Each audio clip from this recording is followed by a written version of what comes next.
Sanibonani Maswati Lamahle, siyanemukela ku Rubicon Sports Show ngeliviki noma ngelanga lakucala khona i2026 FIFA World Cup. Ngihamba na Sibusiso Masilela,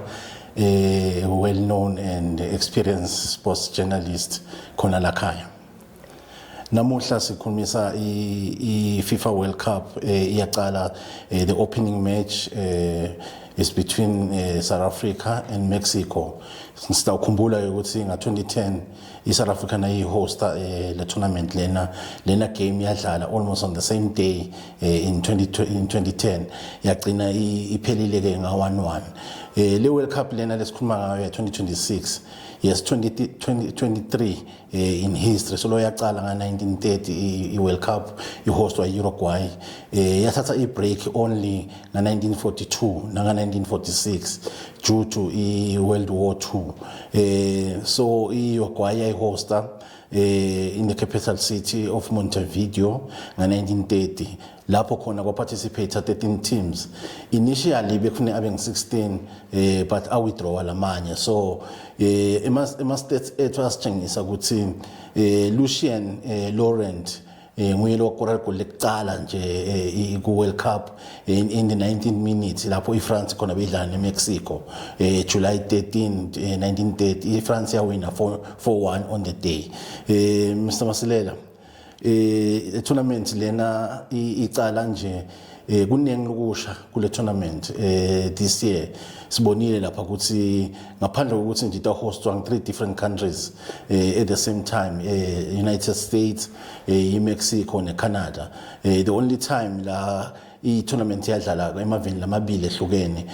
kunga 2002 lapho South Korea ne Japan ehosta khona. Ingabe yini lokunye lesingagatsa lokusha kule tournament? Siyabonga babukeli bemsakazo weRubicon Sport Media Group. Lokushintshile emlangeni ukuthi le tournament sayi-expandile ema-countries. Lokuphinze kwaba yi-advantage ukuthi si-continent se-Africa ukuthi sesina-10 noma representatives. Lokhu kuqala in the past besiba nabo 4, khanza ukuthi nabe maningi siba na5. Yes, iqiniso lelo Masilela. Ama countries esingawabuka from Africa lawo la 10 kuna 2 ema countries ngicabanga ukuthi atiwa kakhulu mhlaba wonke la ke adlala before kule tournament emahlandla nemahlandla langa kakhona ukuphumelela this year lena iCameroon neNigeria. Lokusho kona ukuthi kulo 10 countries lesitaba nayo from Africa sinayo iDemocratic Republic of Congo, sinayo iSenegal, sinayo South Africa, sinayo Ghana, sinayo Cape Verde. Ngicabanga ukuthi ngiyona livele litabelenda first appearance kule tournament. Sinayo Egypt, yes, sine Tunisia, cishe ngathi ngilawo lesingawabala kwanyalo. I-first game Masilela, before starting singene maybe first game singakhulumisa tindzaba letendekile ngayo le tournament kulomnyaka. Kunengi lokwendekile, issue emavisa, sike sabona na top referee waseSomali Omar Atang lojiksiwe ngikuthi even though anako konke lokuthi imphepha ukuthi angangena ayojaja and lona ngitop referee waseAfrica akakhoni kuya le tournament. Ungabe ngathini leso sigameko? Kulikhulu mlangeni njengoba ngicabanga ukuthi kuyingcinamba kulandzela ukuthi ibhola uthi FIFA singakufaka itembu survey emidlalweni webhola, but sibonile lo Nompembe ajikiswa uthiwa manje live lakhe ngathi liyasoleka ukuthi tinhlangano lengathi tiphekula dikhuni ngathi ngesilumbi i-terrorist lengeke singenekiko njengomsakazo lo khulumisa donate emidlalo. Siphinde sabona live le-Iran lidlala le tournament kulandzela ukuthi lonke amengamelo wenhlangano yeFIFA Gianni Infantino ayingenele lenzaba. Itawudlala iRan, itawubuthi nayo idlala eAmerica, ihamba iyodlala eAmerica iphindze ibuye iyodlala eMexico. Kulandzela ukuthi kunembile khona emkhathini wayo iRan nelive leAmerica. Ingabe le tinto leti njengaleti bese sekungena political issues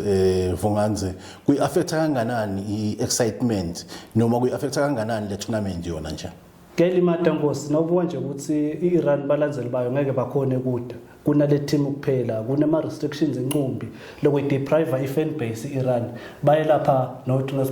baqonyiswe bafaka ngelibhara noma ngelibhayi baqualifyile kuzone yabo yase continent yabo yase Asia ngicabanga ukuthi balimata kakhulu tabadeprive ne-opportunity ukuthi bakhone ukushowcase i-talent bakhone ukuthi banike ama-fans abo i-opportunity because kulandela le tension lekhona emkhathini we-Iran lekungasiyo i-Iran kuphela siyakhumbula ukuthi phambilini babukeli live le-America likhiphe emavele lathi manje leyo blacklist angelwanike amavisa elifake ekhathi boSomali. Masilela i-USA ayicali kuhosta i-World Cup nasingakhumbula kahle nga-1994 yayihosta i-World Cup ngicabanga ukuthi iyasifundisana nathi sisebancane ukuthi lama games lamanye asadlala ngabo 1 AM ngabo 3 AM ingabe yile sa expecta kulomnyaka ibiyele njengoba uyiteka mlangeni because lamanye ama games aqala nga3 ekseni angisadi ke thina kufuna system 17 nababukele bakhaya ukuthi sidaweni kanjani so sisawuhlala nabo BioPlus naloka lokwenta ukuthi score lokwenta ukuthi ukalala em7 njengoba wathi inkosi ukuthi emasode athanzela libhola letinyawo. Yes ngicabanga ukuthi sitawubuyela kuleta tikhathi leta ukuthi vele sihlale sibukele maybe sinasemandi hayi BioPlus nabo score but ke ibhola abantu bayayithanza kakhulu linjani sasasa laveni nakukhulunywa ngayo le tournament likhulu kakhulu Dlamini sibonile imithombo yetindzaba tinhlangano nemabhange tinkampani baqala bangena kule vibe ya iWorld Cup bathenga amajezi amavela ahlukene bagcoka amajezi emateam abo lokukhomba kona ukuthi ibhola letinyawo indzebe yeWorld Cup indzebe lehlonishwa kakhulu emhlaba wonke jikelele. Vunganze lana namuhla nga9 PM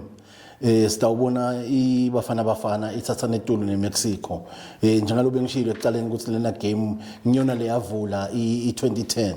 iSouth Africa ke bomakhelwane bethu ngicabanga ukuthi vele siya relate kakhulu nabo in terms of ukusupporta even ama team akhona emaswati lamaningi awasupporta ema team ase South Africa linengi lisasasa vele sebaqalile abanye bakhulumisa nzabadabo ma lineup ukuthi bona bafisa ukuthi lineup yabo ngemanjani iSouth Africa mfunganze ayikakidlale kule tournament for 3 editions in fact it's 4 editions ngoba bona bagcina nga 2002 2010 beba hosta bangena ngelibasket le 2014 abakhonanga ngena 2018 eRussia abakhonanga ngena 2022 eQatar bangenanga ingabe ungathini nje kuloko cabanga ukuthi inkosi iSouth Africa ike yabakuface le matimba ebholeni bazama kulungisa lapha nalapha baze bathola umnumzana Hugo wakwaBruce lokhonile ukuthi aqedze lama differences laba khona kulabadlali akhe one team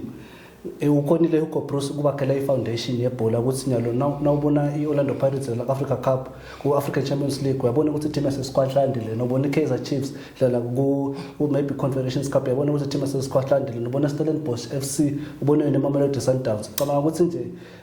kubasitile kakhulu baphathe besafa ukuthi bathole ucoach njenga Hugo wakwaBruce lokhona kubakhela ifoundation nawungabuka ngosi le squad sabo dominated by badlala Premier Soccer ku Premier Soccer League le sponsorship Betway lokho kukhomba ukuthi le league ya South Africa le live itself le strong kakhulu ingabe kusho ukuthini ngale league nje nawubuka ukuthi majority yalabadlali njengalokusho baqhamuka from iPSL kuthela Dlamini ukuthi it's one of the strongest leagues in the continent and they are competed to become one of the strongest leagues globally so ngayibala ku top 30 or top 40 ema leagues la khona emhlabeni but la Africa na ingasiyo number 1 i top 3. Okay vunganzela na kune issue ukuthi labanye balandzeli ngicabanga ukuthi labangasiko happy with certain players la ngakawakhethi Hugo Bruce yes wena umsebenzi lomuhle but netikhalo sokufika ezinye ukuthi labanye basiphatha basupporta le Mexico namuhla ingabe ngathini kulowo in terms of i national unity ahead of the game ngicabanga ukuthi inkosi bantu base South Africa kufuna nyalo bayekele kubuka lokunye losekwendekile i-team sey-final coach announceile ne-technical bench yakhe lekufuna bakwende funa basale basupport national team yes ungakhala ngeperformance labanye badlali ababashile but sekude lo ngakushintsha emantini asachithekile sokosachithekile yeah uqinisile Funganze nyalo wa all united even nanathi thina sikhona la Swatini singathemba ukuthi siyawa supporter in particular our African countries sabona ukuthi in the last World Cup iMorocco yasebenza kakhulu yaze yafika kuma semi-finals yaba team yecala from Africa to reach the semi-finals so we're expecting even better ukatheme Masela vele vonganze kuwe le tournament in terms of lama team ethu was Africa. Ngikatse mlangeni good performance kiyo iMorocco kiyo iGhana leyagcina nga 2010 babukela batawukhumbula bese iligabho lethu siAfrica phithe seyigadzile iSenegal le ama final kwiAFCON lesuka kiyo yayiwina yes ngosikhathi kwaba nama boardroom issues sekuthiwe more iSenegal yamuka beyidlala neMorocco ngicabanga ukuthi iSenegal squad sakho sine cream sibonga Masilela ikakhulu lokunye kumbe lesibile emuva ku game yanamhla ebusuku lenesasasa kakhulu sibonile ukuthi even ama celebrities bombe podcast bagijimile baseMorocco lokusikhuluma ingabe ngala kubafana abafana bobani badlali locabanga ukuthi batawenda impact cabanga ukuthi uJoe Bruce ukhonile ngosuku blender the squad with experience and youth ukunambekezela imbokazi bambita TLB ufike wathatha major league yase United States by storm nangayibe ngasilimi lesibhola wafika wathi establish akuna relebukule Mfokeng lodlala Orlando Pirates lokuyiwanda kid kuna Azun Police ngicabanga ukuthi labadlali labo fuThemba Zwane based on their experience labanayo batayiniki iSouth Africa that age ukuthi advance yongena class 16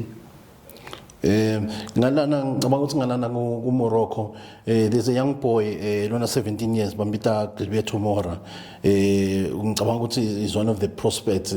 lesingathi ngiyakhomparisha maybe ngakhomparisha naye Relem Mfokeng Orlando Pirates lesimade kakhulu Orlando Pirates lengibona lengasho ukuthi baba poster boy bale tournament badlali ngibona sibakakaza ukuthi batawu perform of course kuna Raul Jimenez lesimade kakhulu Fulham double figures in terms of amagoli nangilumile sitambuka namuhla ukuthi ngabe perform kanjani of course kuna Edson Alvarez ngicabanga ukuthi yes veteran these are the players esithola bathi abane impact kule game yanamuhla iprediction yakho ithini Masilela ngeke kube lula ngosi for iSouth Africa ngimnyama South African nhlobo take sithi sebhetala eMpumalanga but ngeke kube lula for iSouth Africa cabanga ukuthi nayidlalile ingayithatha nga1 note but ngibona ibhekene nemanci namuhla iMexico onke ama resources afavor yona and bantu baseMexico dlamini ba passionate ngebhola 2010 ngikhumbula ukuthi base bawungena eDurban babavimba babajikisa base bangene illegal nyalo konke kuvuma bona basuka etindlini baye stadium sethemba ukuthi tawe game lemnanzi letawusetha le tone yayo le tournament vunganzela kuna two players laba ngicabanga ukuthi basibukelisile for a decade or so kwaze kusonke isikhathi kuhlalena Comparable nababili kuna Lionel Messi wase Argentina na Cristiano Ronaldo wase Portugal le tournament lena singasho ukuthi tournament yabo yegcina ku career yabo labatayidlala asathi noma batawuchubeka baze babe nabo 55 in the next tournament 2030 so lo badlala but kubheke ukuthi ngenteka kube lena yegcina ngci badlala ku World Cup ingabe ithini inkulumo yakho lapho awuqinisile ngosudeka yona ngicabanga ukuthi Lionel Messi na CR7 sesitabagcina ku international football ku World Cup le tournament lena leqala nje namuhla lese United States Mexico ne Canada majala lebeka cause debate for about 20 years kanzi nomunye bathi mina ngifavor Ronaldo mina ngifavor Messi ungcono Ronaldo kuna Messi Ronaldo is a team player Messi is a mega star but Ronaldo uyadeliver Messi akadwini inkomishi wagcina Messi wathi redeemer eQatar nkosina nabawini World Cup 2022 but labanye baqhubeka bathi Ronaldo ustar iPortugal sulibambile over the years ngicabanga ukuthi badlale laba iphila yebhola for over the years even na commercialization nibe bebathole ama sponsors of ekhathi bo Pepsi beba khona ukuthi babe ma face of a number of brands nawungabuka nje lamaningi Masilela idebate ya Ronaldo na Messi singakhuluma kuze ukhuluma ngema brands lokunye lesikubonile balaleli kule tournament ya 2026 FIFA World Cup ukuthi FIFA njengaloko smart ukuthi utane brands akhe lokhu result ke ukuthi ti stadium letiningi kakhulu eUnited States lokwenza ukuthi titane ne brand yaso ukuthi kushintshwe emagama kune Mercedes Benz stadium shinjile nje igama laso as part of lokuvumela ukuthi FIFA nakafika ufike afake akhe ema brands ngicabanga ukuthi kwakona lokho kutshengisa lisasasa nelishintsho lelikhona ngale tournament. It's not just ukuthi this year 48 of my teams previously bekwa 38 so kunene lokutawushintsha nangalendlela letawudlala ngayo le tournament njalo wachazile nje Vunganze ekucaleni ukuthi ima teams afana nabo Iran kufanele ukuthi within 24 hours acethe kudlala abe aphumile eUnited States ngolokufaka ukuthi ama issues epolitiki kodwa ke thina sizakhulumisa ibhola ingabe silive yini lokunye lesingakufunza masilela ngale tournament. Ngoba ukuthi konini Nkosi qale nje sifunze i-tourism ngiyathokoza nje kuva ukuthi president lo ngaba bePeter Smelane namengameli bakhona le namapalani Frederico Kangomezulu bayile bo attenda iFIFA Congress le khona le Mexico letawubanjwa nje that's before iqale le tournament kube nemhlangano lapho FIFA nama member associations akhe lang 211 baye bashelene eligwayi kuba kusingabe yona umdlalo webhola bangawuthuthukisa kanjani ngama ukuthi sidakufunza Nkosi lokuningi ukuthi i-tourism badlali infrastructure nengwenyama sesibekele indlela emkhombandlela ukuthi sesitaba nathi i-30,000 seat if Nkosi ngingaphosisi lokuthi asita ukuthi sikhona nathi ukuthi sibe netivolete up to standard sababona nabadlali bayahamba bathole ama moves baya boZimbabwe ukuthi kumbe nathi nganyelanga iphopho lengonyama litawuphatheka ngesandla nathi sigcine kumbe 2040 siye ku World Cup Nkosi. Yes ngicabanga ukuthi ingwenyama isinike insayeya inikene bebhola insayeya ukuthi ngaphandle kwe stadium nje lokuthi uyafisa kuyibona national team yethu idlala kuyo kulabo World Cup idlala kubo labo AFCON kucala kancane ngemaselela ngicabanga ukuthi one of the things ngicabanga ukuthi critical indzaba nje lesingasho ukuthi siyababona abadlali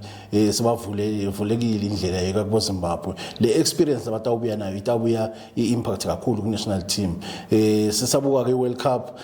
sethemba ukuthi emaswati onke atayilandzela le tournament in the next edition sitawubuya na more news na more revelations maybe a new sponsor as well siyabonga.